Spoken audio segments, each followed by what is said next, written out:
काली करतूतें सबके सामने आ जाएंगी या दादी एक बार फिर राधा को ही गुनहगार ठहराएंगी। चलिए जानते हैं। मन अति सुंदर सीरियल के अपडेट चलने से पहले एक छोटा सा काम आज जरूर कीजिएगा और आज रात मन अति सुंदर जरूर देखिएगा। ऐसे में निहारिका के इशारे में वह नर्स रजनी माँ को हमेशा हमेशा के लिए खत्म करने के इरादे से खतरनाक इंजेक्शन और गलत दवाइयाँ लेकर उनके पास पहुँच गई है। ऐसे में एक तरफ राधा अपनी सासू माँ की सांसें तो वापस लाना चाह रही है, मगर निहारिका के कारण ही यह पॉसिबल नहीं हो पाता है, क्योंकि निहारिका के इशारे में जो नर्स रजनी माँ का ख्याल रख रही है वही नर्स ही रजनी माँ को समय समय पर गलत दवाइयाँ दे रही है, जिसके कारण माँ जी की सांसें अब अटक सी जा रही हैं, जिसे देखकर राधा काफी ज्यादा हैरान है। यूँ तो नर्स ने रजनी माँ को एक ऐसी दवाई दे डाली है जिससे रजनी माँ की हालत बिगड़ने के साथ ही 7 सांसें थमने लगी हैं। लेकिन मित्रों, राधा के रहते हुए आप सबको घबराने की कोई जरूरत नहीं है, क्योंकि डॉक्टर साहिबा ऐन मौके पर पहुंचकर रजनी माँ को एक सुरक्षित इंजेक्शन लगा देती है। ऐसे में जब डॉक्टरनी साहिबा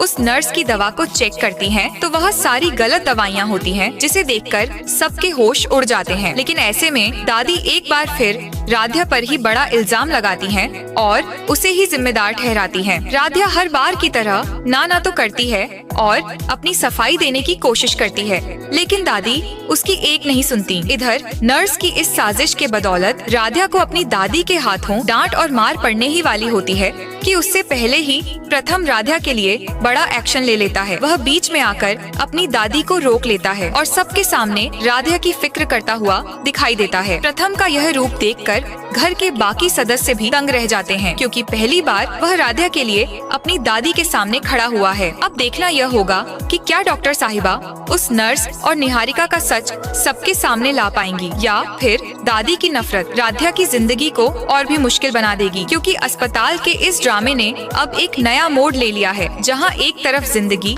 और मौत की जंग चल रही है, तो दूसरी तरफ रिश्तों में कड़वाहट और साजिशों का जाल बुना जा रहा है। क्या प्रथम अपनी माँ को बचा पाएगा और क्या राधा को उसका खोया हुआ सम्मान वापस मिलेगा? फिलहाल के लिए अपडेट में इतना ही। और भी ज्यादा रोमांचक ट्विस्ट के लिए हमारे साथ बने रहिए। मिलते हैं अगले अपडेट में। और हाँ, मैं कोई AI नहीं हूँ, बल्कि एक इंसान हूँ।